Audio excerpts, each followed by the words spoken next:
சில இடத்துல பார்த்தீங்கன்னா நீதிபதிகள் வந்துட்டு பெண் காவலரை தவறாக யூஸ் பண்ணுறாங்கன்னு சொல்லிட்டு இவர் தான் வெளியில் சொல்லியிருக்காரு. அதுக்கான கேஸா இது? இல்லை இவர் வந்துட்டு இல்லை என்னை வந்து இன்டைரக்டா இப்போ இருக்கவங்க வந்துட்டு இன்டைரக்டா தாக்குறாங்கனால இவராக கிரியேட் பண்ணி போட்டதா?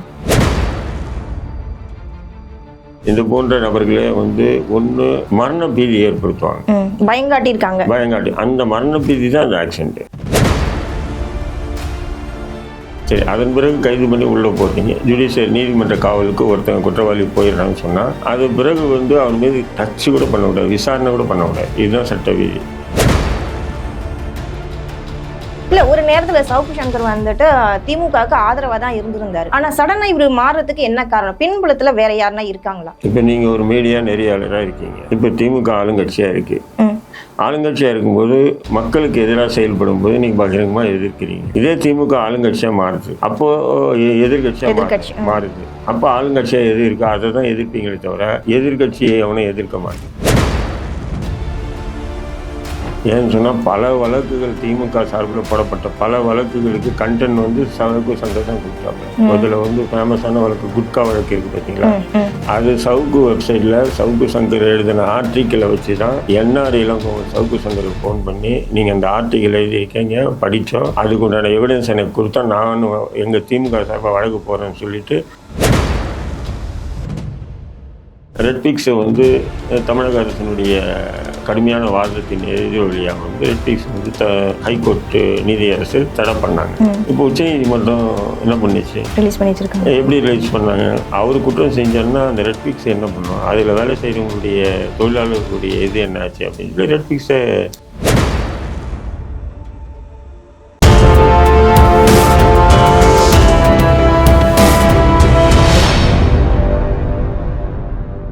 தமிழ் நேயர்களுக்கு அன்பு வணக்கம். இன்னைக்கு நம்மளுடைய சிறப்பு விருந்தினராக வந்திருக்காரு இந்திய தேசிய லீக் கட்சி தலைவர் திரு தடா ரஹீம் சார். அவங்க கிட்ட இப்ப நடந்துட்டு இருக்க மாற்றங்கள் அரசியலையும் சரி சமூகத்திலயும் சரி என்ன மாற்றங்கள் நடக்குதுன்னு கேட்டு தெரிஞ்சுக்கலாம். வாங்க. வணக்கம் சார். நல்லா இருக்கீங்களா? சார், உங்களோட ஆருயிர் நண்பர் திரு சவுக்கு சங்கரையா விடுதலையாய் வெளில வந்திருக்காங்க. புலனாய்வு புலி, அவரை போய் பார்த்துட்டு வந்தீங்களா? எப்படி இருக்காரு, என்ன சொல்றாரு? புலனாய்வு புலின்னு சொல்லிட்டு அவருடைய எதிரிகள் தான் நக்கடிச்சு பேசுவாங்க, நீங்களும் இப்படி சொல்றீங்களே நியாயமா? சார், அவர் எப்பேற்பட்ட ஆளு, எந்த ஒரு விஷயமா அப்படியே தடால் அடியா எடுத்து ஓப்பனா சொல்ற ஆளு. அவருக்கு இந்த வார்த்தையை சொல்றது ரொம்ப நல்ல விஷயம் தானே சார், பெருமை தானே சார் இது? அப்படிங்களா? புலனாய்வு புலிங்கிறது ரொம்ப நல்ல பெரிய விஷயமா தானே சொல்லியிருக்காங்க. அவருடைய எதிரிங்க நிறைய பேர் யூடியூப்ல பேசும்போது இவர் என்ன பெரிய புலனாய்வு புலியா அப்படின்னு சொல்லி கிண்டல் பண்ணுவாங்க.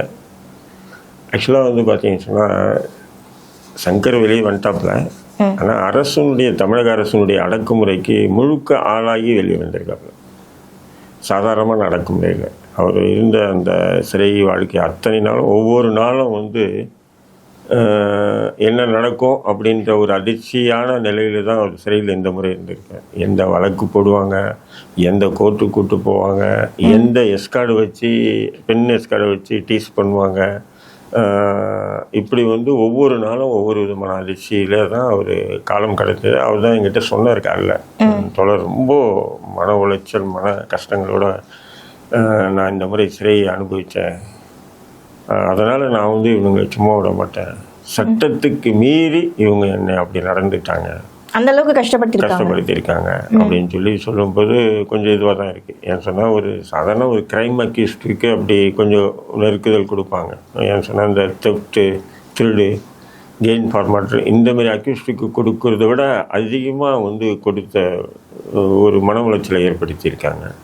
அது பார்த்திங்கன்னா எந்த சட்ட விதிக்கு உட்பட்ட விஷயங்கள் அல்ல, எல்லாமே சட்டத்துக்கு மீறிய செயல்பாடுகள் தான். இப்போ உதாரணத்துக்கு எடுத்திங்கன்னா ஒரு வழக்குன்னு சொன்னால் ஒரு தண்டனை தான்.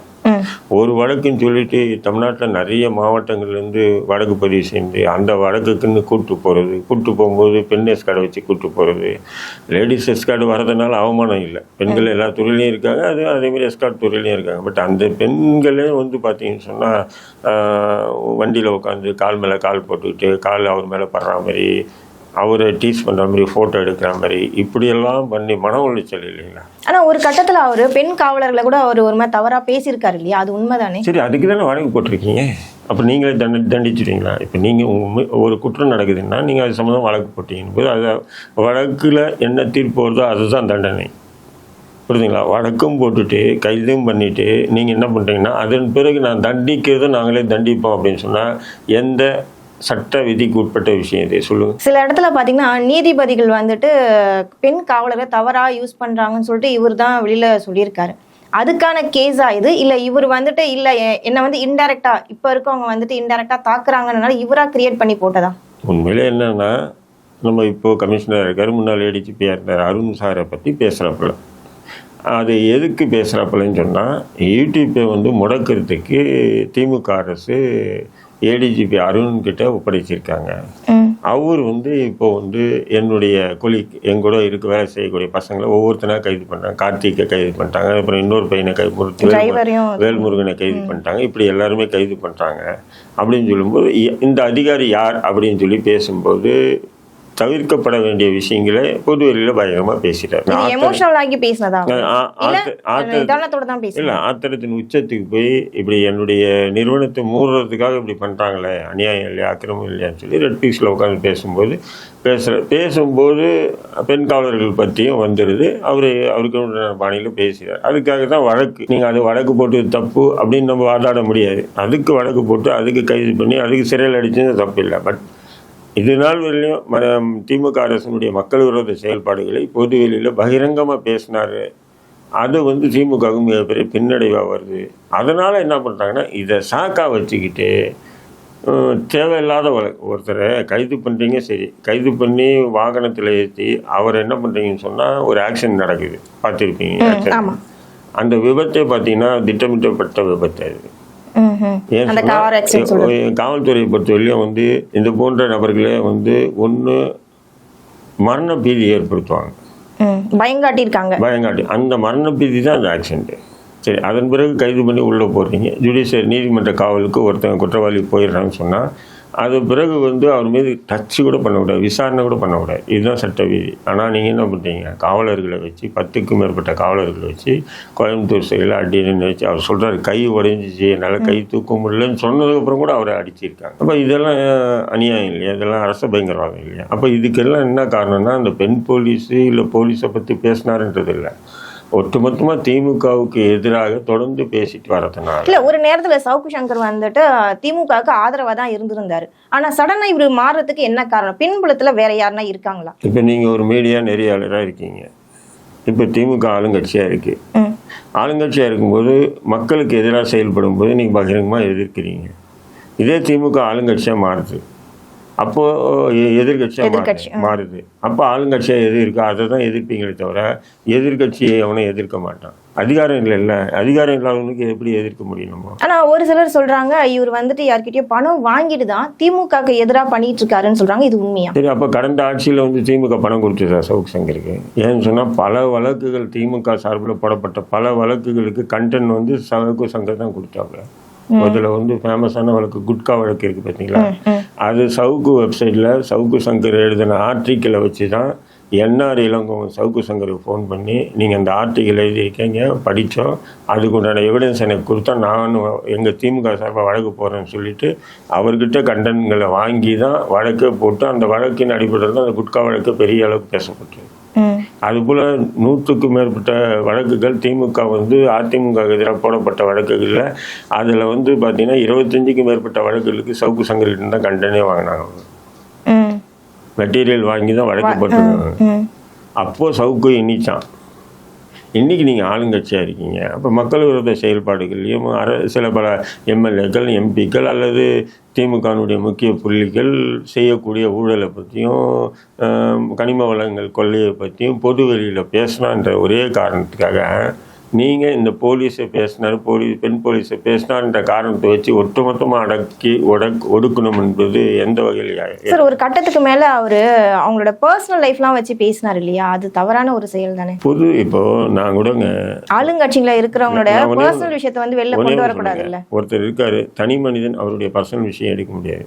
பொது விஷயம் இறங்கி நான் உத்தமனாக பேசியிருந்தா என் தனி மனிதன் விஷயத்தை 4 பேரில் 40 பேர் நோண்டு தான் செய்வோம். அது நேச்சுரல். அது நான் 4 பேர் எதிர்த்து பேசணும் இல்லையா? அப்போ 4 பேர் நான் என்ன பண்ணிட்டு இருக்கேன்றது பார்ப்பானா இல்லையா? இப்போ பவன் கல்யாண்னு சொல்லிட்டு ஆந்திராவில் வந்து துணை முதல்வராக இருக்கானா இல்லையா, டெப்டி சிஎம். இத்தனை நாள் அவரை பற்றி எதுவுமே அவ்வளோ விஷயங்கள் வரல. இப்போ அவர் என்ன பண்ணாரு, சனாதனம் தான் அதை காப்பாற்றுறது தான் போராடணும், இந்த லட்டு விஷயத்தை வச்சு பெரிய அரசியல் பேசினாரு. அதுக்கப்புறம் என்ன ஆச்சு, எது தரப்புல நீ எப்படியாப்பட்ட ஐயோகி, நீ சனாதனத்தை பற்றி பேசுறியா, உனக்கு வந்து முதல் மனைவி என்ன காரணத்துக்கு விவாதத்து பண்ண, ரெண்டாவது ஒரு பொண்ணை வச்சு சுத்தினியா கல்யாணம் பண்ணாமல், மூணாவது ஒரு பெண்ணை கல்யாணம் பண்ணி ஒரு குழந்தைய பெற்று அவ்வளோ விட்டிய, நாலாவது ஒரு பெண்ணு வந்து தன்னுடைய சாப்பாட்டில் வந்து விரும்பி சாப்பிட்ற சாப்பாடு வந்து மாட்டுக்கறி தான் சொன்ன ஒரு பெண்ணு கூட இப்போ கூட நீ மனைவியாக வாழ்ந்துட்டு இருக்க. அப்படிங்கும்போது நீ என்ன மயிர் சனாதனம் பற்றி பேசுகிற அப்படின்னு பொது வெளியில் வந்ததா இல்லையா? அது இத்தனை நாள் வந்துதான் வரல. இப்போ அவரு ஒரு பப்ளிக் சர்வெண்ட் ஆகிட்டார் அவர்.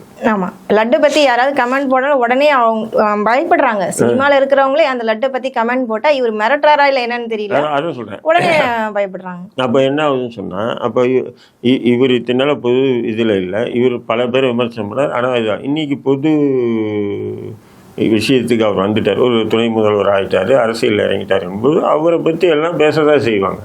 அதேமாரி தான் சவுக்கு சங்கர் பேசுகிறாப்புல. தனி மனிதன் சொன்னால் உங்கள் தனி மனித வாழ்க்கையே என் தனி மனித வாழ்க்கையே பேசினா தவறுன்னு சொல்லலாம். அப்புறம் இன்னொரு கேஸ் அவர் மேலே போட்டிருக்காங்களா, கஞ்சா வச்சிருந்தாருன்னு, அது உண்மையா பொய்யா இல்லை பொய்யான கேஸ் ஆயுது? கஞ்சா கேஸ் வந்து அரசியல் ரீதியாக பொய்யா போடப்படுறது வந்து இன்றைக்கி இன்னத்தில் காலங்காலமாக காவல்துறையினுடைய ஒரு யுக்தி. அது ஏன்னு சொன்னால் சமூகத்திலையும் சரி, ஒரு அந்தஸ்தில் உள்ள நபர் அரசுக்கு எதிராக தொடர்ந்து போராடும்போது அந்த அரசுகள் திட்டமிட்டு போடக்கூடிய வழக்குகள் தான் கஞ்சா வழக்கு. ஜெரினா என்ற ஒரு பெண்மணி மீது அதிமுக ஆட்சியில் கஞ்சா வழக்கு போடப்பட்டது. எதுக்காக ஜெரினா மீது போட்டாங்க? சசிகலாவுடைய கணவர் நடராஜனுக்கு நெருங்கிய தோழியாக இருந்த அந்த ஜெரினா பெண்ணை கைது பண்ணி உள்ளே போடணும்னு சொல்லிட்டு போடுறாங்க. போடும்போது சும்மா போட முடியாது, கஞ்சா வச்சுருந்தாங்க, கஞ்சா கடத்தினாங்கன்னு சொல்லி வழக்கு போடுறாங்க. அது முதல் கொண்டு சவுக்கு சங்கர் போட்ட கஞ்சா வரையிலையும் பார்த்தீங்கன்னா இது போல் வந்து அரசியல் ரீதியாக நிறைய பேருக்கு வந்து இது போன்ற கஞ்சா வழக்குகள் தொடர்ந்து போட்டுட்டு தான் இருக்காங்க. ஆனால் சவுக்கு சங்கருக்கு போட்டது வந்து அதிசயமாவோ ஆத்திரமாவோ பார்க்க வேண்டிய அவசியம் இல்லை. எவனாவது கஞ்சா அடிக்கிறவன் 2 கிலோ மீன் கிலோ வீட்டில் வாங்கி வைப்பானா? எந்த முட்டாளும் செய்ய மாட்டான். அதுவும் நம்ம எல்லாரையும் எதிர்த்து பேசுகிறோம், நமக்கு எந்த நேரத்தில் இருந்தாலும் சிக்கல் வரும் அப்படின்போது அவன் இடத்த அவன் சுத்தமாக வச்சுக்குவானா இல்லையா? சொல்லுங்க. கண்டிப்பாக. அப்படி இருக்கும்போது இதெல்லாம் வந்து ஒரு பொய் புகார்கள் தான். நம்ம கஞ்சா வச்சிருந்ததெல்லாம் குண்டாஸ் போடுறாங்க, ஆனால் அதே அரசு வந்து குண்டாஸ் வந்து கேன்சல் பண்ணுறாங்க. இதனுடைய பின்னணி என்ன சார்? அதுமா ஒருத்தர் வந்து குண்டர் சட்டம் என்பது தடுப்பு காவல் சட்டம். அது மிஸ்ஸா இருந்தது, மிஸ்ஸாவை வந்து எடுத்துட்டாங்க. எடுத்து அப்புறம் எம்ஜிஆர் ஆட்சி வரும்போது மறுபடியும் குண்டர் சட்டம்னு கொண்டு வராங்க. அந்த குண்டர் சட்டம் யார் யாருக்கு போடலான்னு பார்த்தீங்கன்னா, பெண்களை வச்சு விபச்சாரம் செய்யக்கூடிய விபச்சாரம் செய்ய விடுதி நடத்துகிறவங்களையும், கள்ளச்சாரம் காசுறவர்களையும், மணல் கடத்தலில் ஈடுபடுறவங்களையும், பொது அமைதிக்கு பங்கம் விளைவிக்கக்கூடிய நபர்கள் மீது குண்டர் சட்டம் பாயும். அந்த குண்டர் சட்டம் என்னென்னா, ஒருத்தனை கைது பண்ணி 30 நாளுக்குள்ளே குற்றப்பத்திரிக்கை தாக்கல் பண்ணலைன்னா ஜாமீன் விட்டுருவாங்க. குண்டர் சட்டம் போட்டால் அந்த ஜாமீன் கிடைக்காது. குண்டர் சட்டம் ஒரு 6 மாதம் 1 வருஷம் அது ஒரு காலம். அதில் வந்து எப்படின்னா 45 நாளில் போர்டு அட்வைசரி போர்டுன்னு கூப்பிடுவாங்க. அட்வைசரி போர்டில் வந்து அது பெரும்பாலும் நின்றுடும். அதுக்கப்புறம் ரிட்டு போடுவாங்க. ரிட்டு போட்டு ஒரு 6 மாதம் 5 மாதத்தில் வெளியே வருவாங்க குண்டர் சட்டம் முடிஞ்சு. இதுதான் அது ஒரு தடுப்பு காவல் சட்டம் தான். அது அந்த தடுப்பு காவல் சட்டம் வந்து சவுக்கு சங்கர் மீது போட்டாங்க. போடும்போது என்ன ஆகுது, அப்போது அந்த குண்டர் சட்டம் யார் யார் மீது போடணும்னு சொல்லி விதி இருக்கு, அந்த விதிக்கு மீறி தான் சவுக்கு சங்கர் மீது போடுறாங்க குண்டர் சட்டம். புரியுதுங்களா? அதுதான் இந்த கஞ்சா வழக்கும் சேர்த்துது அவங்க. அது அந்த இந்த மாதிரி இதுக்காக தான் கஞ்சா வழக்கு போடுறாங்க. அப்போ வந்து எம்எஸ் விஸ்வநாதன் இவர் நீதியரசர் விஸ்வநாதன் எடுத்து விசாரித்து வழக்கு குண்டர்ஸ் போட்டது தப்புன்னு சொல்லிட்டு தள்ளுபடி பண்ணுறாரு. ஆனால் இன்னொரு நீதிபதி இல்லை சரிதான் அப்படின்ட்டார். அப்போ 2 பேர் நீதிபதி 3வது நீதிபதிக்கு போகுது. இப்போ 3வது நீதிபதி விசாரித்து என்ன சொல்கிறாரு, இந்த குண்டர் சட்டம் ரிட் மனு எல்லாமே பெண்டிங்கில் இருக்குது, இதை மட்டும் ஏன் அவசரமாக எடுத்து விசாரிச்சிங்க, அது ரூல்ஸாக வரட்டும்னு சொல்லிட்டு அவர் என்ன பண்ணிட்டாரு, அந்த வரிசையில் வரட்டும்னு விட்டார். அதன் பிறகு என்ன ஆச்சு, இவங்க உச்சநீதிமன்றம் போகிறாங்க. உச்சநீதிமன்றத்தை என்ன பண்ணுறாங்க, உயர்நீதிமன்றமே விசாரிக்கிட்டோம்னு டைரெக்ஷன் அமைச்சிடறாங்க. இப்போ உயர்நீதிமன்றம் அந்த குண்டாஸ் விசாரணைக்கு வரும்போது 2 நீதிபதிகள் திடீர்னு அவங்க வாபஸ் வாங்குறாங்க. நாங்கள் விசாரிக்க மாட்டோம் சவுக்கு சங்கர் வழக்குன்னு சொல்லி வாபஸ் வாங்க மாட்டோம் போகிறாங்க. அப்புறம் இன்னொரு நீதிபதி வராரு, விசாரிக்கிறார். விசாரிச்சு என்னம்னா சைபர் கிரைம் வழக்கு, இதுக்கு போய் குண்டர் சட்டம் எப்படியா போடணும் அப்படின்னு காரி தூக்கி குண்டர் சட்டத்தை ரத்து பண்ணுறாரு.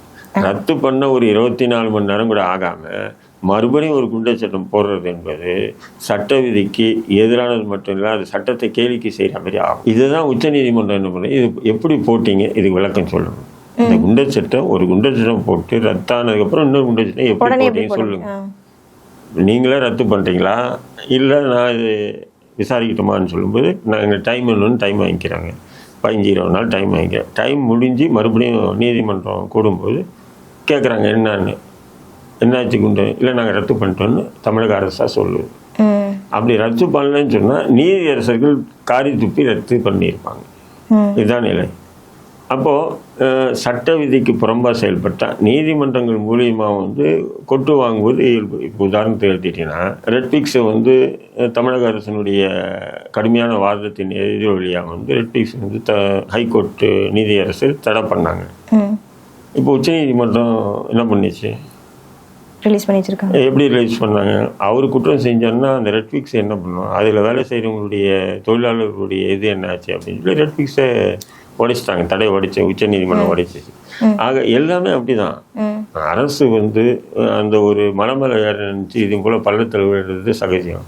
அந்த மாதிரி தான் சவுக்கு விஷயத்தில் நடந்துகிட்டது.